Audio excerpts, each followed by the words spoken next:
കളിവീടിൻ്റെ ഏറ്റവും പുതിയ എപ്പിസോഡിലേക്ക് എല്ലാവർക്കും സ്വാഗതം. അങ്ങനെ പ്രിയ വിശ്വനാഥനോട് അവളുടെ വളർത്തുദോഷമാണ് അവളെ ഈ നിലയിലെത്തിച്ചത് എന്നൊക്കെ പറയാണ്. പിന്നീട് അവൾ ചെയ്തു പോയ തെറ്റിനെല്ലാം കാല് പിടിച്ച് മാപ്പ് അപേക്ഷിക്കാൻ കേട്ടോ. ശേഷം അവൾ അവിടെ നിന്നും പോകാൻ വേണ്ടിയിട്ട് ഇറങ്ങുകയാണ്. ഈ സമയത്ത് വിശ്വനാഥൻ ചോദിക്കുന്നുണ്ട്, ഇവിടെ നിന്ന് ഇറങ്ങിയാൽ ഇനി എങ്ങോട്ടേക്കാണ് പോകുന്നത് എന്ന്.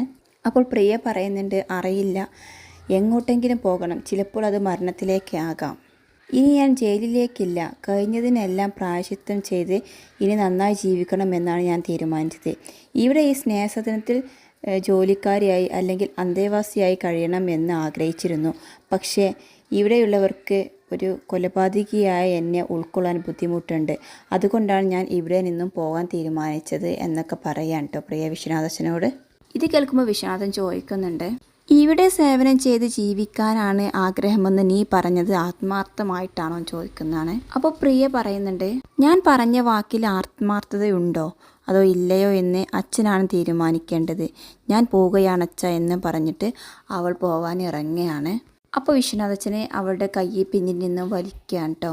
നിന്റെ സ്വഭാവം രൂപീകരിക്കുന്നതിൽ ഒരു അച്ഛൻ എന്ന നിലയ്ക്ക് എനിക്ക് പിഴവ് പറ്റിയിട്ടുണ്ടാകുമോ? നീ ചൂണ്ടിക്കാണിച്ചതൊക്കെ ശരിയാണ്. പൂജയ്ക്ക് ഞാൻ കൂടുതൽ സ്നേഹം നൽകിയിട്ടുണ്ട്, പക്ഷെ അത് അവൾ അർഹിക്കുന്നതായതുകൊണ്ടാണ് അങ്ങനെ ചെയ്തത്. എന്തായാലും നിന്റെ ഈ നല്ല തീരുമാനത്തെ ഞാൻ അംഗീകരിക്കുന്നു. നിന്റെ ആ പഴയ സ്വഭാവത്തെ മാറ്റിയെടുക്കുക. ഇനി ഇതാണ് നിന്റെ വീട്, നിനക്ക് ഇവിടെ നിൽക്കാം എന്നൊക്കെ വിശ്വനാഥൻ അവളോട് പറയാണ്. ഇത് കേൾക്കുമ്പോൾ പ്രിയ പൊട്ടിക്കരയാണ് കേട്ടോ. എന്നിട്ട് പ്രിയ കൈ കൂപ്പി കരയാണ്. അത് കാണുമ്പോൾ വിശ്വനാഥൻ അവളെ ചേർത്ത് പിടിക്കാൻ കേട്ടോ. കഴിഞ്ഞതെല്ലാം നമ്മൾ മറക്കുന്നു, ഇനി പുതിയ തുടക്കമാണ് എന്നൊക്കെ മല്ലികയോടും വസന്തനോടൊക്കെ ആയിട്ട് അദ്ദേഹം പറയാണ്. അങ്ങനെ വാ മോളെ എന്ന് പറഞ്ഞിട്ട് പ്രിയനകത്തേക്ക് കൊണ്ടുപോകാൻ കേട്ടോ. ഇതെല്ലാം കണ്ടു നിൽക്കുന്ന മല്ലികക്കും വസന്തനും ആകെ പേടിയാകാൻ കേട്ടോ. ഉള്ളിൽ എന്തൊക്കെയോ സംഭവിക്കാൻ പോകുന്നു എന്ന് അവർ തന്നെ പറയുന്നുണ്ട്. പിന്നീട് ഈ വിവരം വസന്തൻ മധുവിനെ വിളിച്ചറിയിക്കാൻ കേട്ടോ. പ്രിയ സ്നേഹസദനത്തിലെത്തിയിട്ടുണ്ട്, ജാമ്യത്തിന് ഇറങ്ങിയിട്ടുണ്ടെന്നൊക്കെ. ഇത് കേട്ട് മധു ആകെ ഷോക്കാവുകയാണ്. എന്നിട്ട് അവൾ ഫോൺ കട്ട് ചെയ്യുകയാണ് കേട്ടോ. എന്നിട്ട് ഒരുപാട് സമയം ഇരുന്നിട്ട് ആലോചിക്കുകയാണ് ഇനി എന്താ ചെയ്യുക എന്ന്. ശേഷം മധു പോയിട്ട് പൂജയോടും അച്ചമ്മയോടും അതുപോലെ മാധുരി ആൻറ്റി, കനകേച്ചി ഇവരോടൊക്കെ വിവരം പറയാൻ കേട്ടോ. ആ പ്രിയ ജാമ്യത്തിന് ജയിലിൽ നിന്ന് ഇറങ്ങിയെന്ന്. അപ്പോൾ അവർക്കും സെയിം ഷോക്കാണ് കേട്ടോ. ആകെ ഒരു വെപ്രാളം. എന്ത്, പ്രിയ ജയിലിൽ നിന്ന് ഇറങ്ങിയെന്നോ? അപ്പോൾ മധു ആൻറ്റി പറയുന്നുണ്ട്, ജയിലിൽ നിന്ന് ഇറങ്ങിയത് മാത്രമല്ല, അവളിപ്പോൾ താമസിക്കുന്നത് സ്നേഹസദനത്തിലാണ്. സ്നേഹനിധിയായ വിശ്വനാഥച്ചനെ അവളെ സ്വീകരിച്ചിരിക്കുന്നു എന്ന് പറയുകയാണ്. ഇത് കേൾക്കുമ്പോൾ പൂജ എതിർക്കുന്നുണ്ട് കേട്ടോ. ഇല്ല, ഒരിക്കലും വിശ്വനാഥച്ചൻ അങ്ങനെ ചെയ്യില്ല, അവളെ സ്വീകരിക്കില്ല, ആൻറ്റി കേട്ടോടുത്ത് പിഴച്ചതാകും എന്നൊക്കെ പറയാണ്. അപ്പോൾ ശരിക്കും മധു ആൻറ്റി പറയുന്നുണ്ട്, അല്ല, വസന്തനങ്ങൾ വിളിച്ചിട്ട് പറഞ്ഞതാണ് എന്നെ, ഇപ്പോൾ അവൾ അവിടെ തന്നെയുണ്ട് കേട്ടോ. ഇത് കേൾക്കുമ്പോൾ പൂജ വല്ലാണ്ട് വയലൻ്റ് ആവണം. അവൾ പറയുന്നുണ്ട്, എങ്കിൽ എനിക്ക് അച്ഛനെ കാണാം, അച്ഛനോടൊന്ന് സംസാരിക്കണം, അവളെ എന്തിനാണ് അവിടെ താമസിപ്പിച്ചത് എന്ന്. ഇത്രയും അവൾ ഉപദ്രവിച്ചിട്ടൊന്നും അച്ഛന് മതിയായിട്ടില്ല എന്നൊക്കെ അവൾ പറയുന്നുണ്ട്. അങ്ങനെ അവൾ ഞാൻ സ്നേഹസദനത്തിൽ നിന്ന് പോയിട്ട് വരാമെന്ന് പറഞ്ഞ് ഇറങ്ങാണ്. അപ്പോൾ അച്ഛമ്മയും മാധുര്യമ്മയൊക്കെ തടയാണ്. ഇത് നമ്മൾ പെട്ടെന്ന് എടുക്കുന്ന തീരുമാനമല്ല മോളെ, ഒരുപാട് ആലോചിച്ചിട്ട് നമുക്ക് തീരുമാനമെടുക്കാം. മാത്രമല്ല അർജുൻ ഇവിടെ ഇല്ലല്ലോ, അവൻ വരട്ടെ, അവൻ വന്നിട്ട് നമുക്ക് അവനോട് സംസാരിച്ചിട്ട് ഒരു തീരുമാനത്തിലെത്താമെന്ന് പറയാണ്.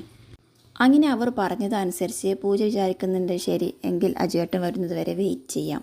പ്രിയ ആകട്ടെ സ്നേഹസദനത്തിൽ ഭയങ്കര പെർഫോമൻസാണ് കേട്ടോ. മല്ലിക രാധമോളെ ഇങ്ങനെ ഉറക്കിക്കൊണ്ടിരിക്കാൻ ആ സമയത്ത് അങ്ങോട്ടേക്ക് വന്നിട്ട് മല്ലിക ചേച്ചി, ഞാൻ കുഞ്ഞിനെ ഒന്ന് എടുത്തോടാൻ ചോദിക്കുന്നുണ്ട്. ആദ്യം മല്ലികക്ക് അല്പം പേടി തോന്നിയെങ്കിലും അവൾ ഇല്ല എന്ന് മട്ടിൽ നോക്കി നിൽക്കുകയാണ്. ചേച്ചി, ഞാൻ ആകെ മാറിയിട്ടുണ്ട്, ഞാൻ ആ പഴയ പ്രിയയല്ല എന്നൊക്കെ പറയാണ്. അപ്പോൾ അതേ സമയം തന്നെ വിശ്വനാഥൻ അവിടെ വരികയാണ്. അങ്ങനെ പ്രിയ കുഞ്ഞിനെ വാങ്ങിയെടുക്കുന്നുണ്ട് കേട്ടോ. അപ്പം പ്രിയൻ്റെ കയ്യിലിരിക്കുമ്പോൾ കുഞ്ഞ് കരച്ചിലൊന്നുമില്ല, നല്ല രീതിയിൽ തന്നെ ഇരിക്കുകയാണ്. അത് കണ്ട് വിശ്വനാഥൻ പറയുന്നുണ്ട്, മോക്ക് പ്രിയ വല്ലാണ്ട് പിടിച്ചെന്ന് തോന്നണു എന്നൊക്കെ പറയുന്നുണ്ട് കേട്ടോ. അങ്ങനെ പ്രിയ കുഞ്ഞുമായിട്ട് അകത്തേക്ക് പോവുകയാണ്. ഒരു പക്ഷേ അത് പൂജയുടെ അർജുൻ്റെ കുഞ്ഞാണ് അവിടെയുള്ളത് എന്ന് അറിഞ്ഞിട്ട് തന്നെ ആയിരിക്കണം പ്രിയ അവിടേക്ക് പോയിട്ടുണ്ടാവുക. എന്നിട്ട് അവിടെ വെച്ച് കളി തുടങ്ങാമെന്ന രീതിയിലായിരിക്കണം അവൾ വിശ്വനാഥനെ അങ്ങനെയൊക്കെ പറഞ്ഞ് വിശ്വസിപ്പിച്ച് അവിടെ തന്നെ കൂടിയിരിക്കുന്നത് എന്നും നമുക്ക് കരുതിയേക്കാം. പിന്നീട് വിശ്വനാഥൻ പറയുന്നുണ്ട്, എങ്കിൽ എനിക്ക് ബാങ്കിൽ പോകേണ്ട കുറച്ച് കാര്യങ്ങളുണ്ട്, ഞാൻ അവിടെ പോയി വരാം മോളെ എന്നൊക്കെ പറഞ്ഞ് പ്രിയയുടെ യാത്ര പറഞ്ഞിട്ട് അവരെ ഇറങ്ങി പോവാണ്. അതേസമയം അർജുൻ്റെ വീട്ടിൽ എല്ലാവരും വെയിറ്റ് ചെയ്യാണ് കേട്ടോ, അർജുൻ വരുന്നതിന് വേണ്ടിയിട്ട്. അങ്ങനെ അർജുന് ഒരുപാട് പാട്ടങ്ങളുമായിട്ട് അകത്തേക്ക് കയറി വരികയാണ്. ഇതൊന്നും കണ്ടിട്ട് പൂജയുടെ മുഖത്ത് ആരുടെ മുഖത്തൊരു സന്തോഷം തോന്നുന്നില്ല. അപ്പോൾ അത് കണ്ടിട്ട് അർജുൻ ചോദിക്കുന്നുണ്ട് എന്താ കാര്യമെന്ന്. അങ്ങനെ അവർ പറയുന്നുണ്ട് സ്നേഹസദനത്തിൽ പ്രിയ എത്തിയെന്ന്. ഇത് കേട്ട് അർജുനും ഷോക്കാവാൻ കേട്ടോ. അവിടെ ഇറങ്ങിയെന്നറിയുമ്പോൾ അങ്ങനെ അത് കൺഫേം ആണോ എന്നറിയാൻ വേണ്ടിയിട്ട് വസന്തൻ അങ്കിളിനെ വിളിക്കുന്നുണ്ട്. അപ്പോൾ വസന്തൻ അങ്കിൾ പറയുന്നുണ്ട് പ്രിയ അവിടെ എത്തിയിട്ടുണ്ട്, വിശ്വനാഥൻ അവളെ അകത്ത് താമസിപ്പിച്ചിട്ടുണ്ട് എന്നും അവനറിയാണ്.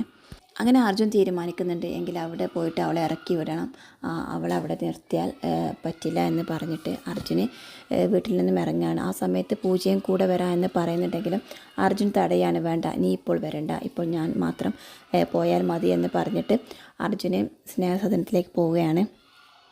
അർജുൻ വന്ന് ഇറങ്ങിയ ഉടനെ തന്നെ വസന്തൻ അങ്കിൾ മുറ്റത്തേക്ക് ഓടി ചെല്ലാണ്.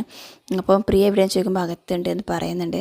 അപ്പം വസന്തൻ അങ്കിൾ പറയുന്നുണ്ട് അർജുൻ നീ ഇപ്പോൾ അവിടേക്ക് പോവണ്ട, അത് വിശ്വനാഥൻ സാറിൻ്റെ തീരുമാനമാണ്, നീ ഇപ്പോൾ ചെന്നിട്ട് അവിടെ കുഴപ്പങ്ങളൊന്നും ഉണ്ടാക്കരുതെന്ന് പറഞ്ഞ് തടയുന്നുണ്ട് അർജുനെ. പക്ഷേ അർജുൻ അത് കേൾക്കുന്നുണ്ടില്ല. വസന്തൻ അങ്കിളിനെ തട്ടി മാറ്റിയിട്ട് അർജുൻ അകത്തേക്ക് പോവുകയാണ്. അകത്തെത്തുമ്പോൾ മല്ലികയോട് ചോദിക്കുന്നുണ്ട് എവിടെ പ്രിയ എന്ന്. അവൾ അകത്തുണ്ട്, ഇനി കുഴപ്പം ഉണ്ടാക്കരുത് അർജുൻ എന്ന് പറയുന്നുണ്ട്. അപ്പം പറയുന്നുണ്ട് എൻ്റെ പൊന്നു ചേച്ചി, ഞാൻ അവളെ ഇവിടെ നിന്ന് ചവിട്ടി ഇറക്കി പുറത്താക്കിയിട്ടേ ഞാൻ പോകുന്നുള്ളൂ, അതിന് വേണ്ടിയിട്ടാണ് ഞാൻ വന്നതെന്ന് പറയുന്നുണ്ട്. അപ്പോൾ അവരൊക്കെ എതിർക്കുന്നുണ്ട്, വേണ്ട മോനെ, വേണ്ടാത്ത ആവശ്യത്തിന് നിൽക്കരുത് അർജുൻ, നീ ഇപ്പോൾ പോ എന്ന് പറയുന്നുണ്ട്. സാറ് ഇവിടെ ഇല്ല. പക്ഷേ അർജുൻ അതൊന്നും കേൾക്കാൻ തയ്യാറാവുന്നില്ല കേട്ടോ. അങ്ങനെ അർജുന് പ്രിയയുടെ അടുത്തേക്ക് ചെല്ലുകയാണ്. പിന്നാലെ ചെന്ന് വസന്തന് അർജുനെ എതിർക്കുന്നുണ്ട് കേട്ടോ, വേണ്ട മോനെ നീ പോയെന്ന് പറഞ്ഞു. പക്ഷേ അർജുൻ കേൾക്കുന്നുണ്ടായിരുന്നില്ല. അങ്ങനെ പ്രിയോട് ചോദിക്കുന്നുണ്ട് നീ എന്തിനാ ഇങ്ങോട്ടേക്ക് വന്നത്, ജാമ്യത്തിന് ഇറങ്ങിയിട്ടുണ്ടെങ്കിൽ നിനക്ക് വേറെ സ്ഥലമില്ല പോകാൻ, നീ എന്തിനാ ഇങ്ങോട്ടേക്ക് തന്നെ വന്നതെന്ന് ചോദിക്കുന്നുണ്ട്. ഇപ്പോൾ തന്നെ ഇവിടെ നിന്നും ഇറങ്ങി പോകണമെന്ന് പറയുന്നുണ്ട്, ഇല്ലെങ്കിൽ ഞാൻ ഇറക്കി വിടും. അപ്പോൾ പ്രിയ പറയുന്നുണ്ട് അച്ഛൻ പറഞ്ഞിട്ടാണ് ഞാൻ വന്നത്, അച്ഛൻ പറയാതെ ഞാൻ പോവില്ല എന്ന് പറയുന്നുണ്ട് കേട്ടോ. അവളുടെ ആ ഒരു സംസാര രീതി കാണുമ്പോൾ അർജുൻ ഷോക്കാവുന്നുണ്ട്. കാരണം ആദ്യമുള്ള ആ ഒരു പ്രിയയുടെ സംസാര രീതി ഒന്നുമല്ല, ഇത് നല്ല പാവമായിട്ടായിരുന്നു പ്രിയ അർജുനോട് സംസാരിച്ചുകൊണ്ടിരുന്നത്. നിൻ്റെ അടവൊന്നും ഇവിടെ നടക്കില്ല മോളെ, നീ എന്തൊക്കെയോ പ്ലാൻ ഉദ്ദേശിച്ചിട്ട് മനഃപൂർവ്വമാണ് ഇവിടെ വന്ന് കയറിയിരിക്കുന്നത്. ആദ്യം നീ വിശ്വനാഥ് സാറിനെ നിൻ്റെ വാക്കുകൾ കൊണ്ട് അവരെ വീഴ്ത്തി നീ നിൻ്റെ കാര്യം നേടിയെടുത്തു. പക്ഷേ ഞങ്ങളതൊന്നും വിശ്വസിക്കില്ല. നിൻ്റെ എല്ലാ അടവുകളും മാറ്റിവെച്ച് ഇവിടെ നിന്ന് ഇറങ്ങി, ഇനി ഇവിടെ ഒരു നിമിഷം പോലും നിൽക്കാൻ പാടില്ല എന്നൊക്കെ പറഞ്ഞിട്ട് അർജുന് പ്രിയനെ പിടിച്ച് വലിച്ച് പുറത്തേക്ക് ഇറക്കാൻ കേട്ടോ. ആ സമയത്താണ് വിശ്വനാഥൻ അവിടെ വരുന്നത്. അങ്ങനെ അർജുനോട് നിർത്ത്, എന്താണ് ചെയ്യുന്നത്, അവളെ വിട് എന്ന് പറഞ്ഞിട്ട് അർജുന വഴക്ക് പറയുന്നുണ്ട്. ഇതൊക്കെ കേട്ട് ആകെ ഷോക്കായി നിൽക്കുന്ന അർജുനെയാണ് കാണിക്കുന്നത്. അപ്പോൾ അർജുൻ പറയുന്നുണ്ട് അച്ഛൻ ഇത്രയും കാലം പഠിച്ചിട്ടൊന്നും പഠിച്ചില്ല, 1 വർഷം അച്ഛനെ അവൾ ജയിലിൽ കിടത്തി, പൂജയോട് അവൾ എന്തൊക്കെ ചെയ്തതെന്ന് നോക്കിക്കേ, എന്നിട്ടും അച്ഛന് മതിയായില്ലേ എന്ന് ചോദിക്കുന്നുണ്ട്. എനിക്കെല്ലാം അറിയാം മോനെ, പക്ഷേ അവളിങ്ങനെ ആയതിൽ എനിക്കും ചില പങ്കുകളുണ്ട്. ഇപ്പോൾ അവൾ എല്ലാം തെറ്റുകളും മനസ്സിലാക്കി പശ്ചാത്തപിക്കുന്നുണ്ട്. അപ്പോൾ അവർക്ക് നമ്മളൊരവസരം കൂടി കൊടുത്തൂടെ എന്ന് പറയുന്നുണ്ട് വിശ്വനാഥ്.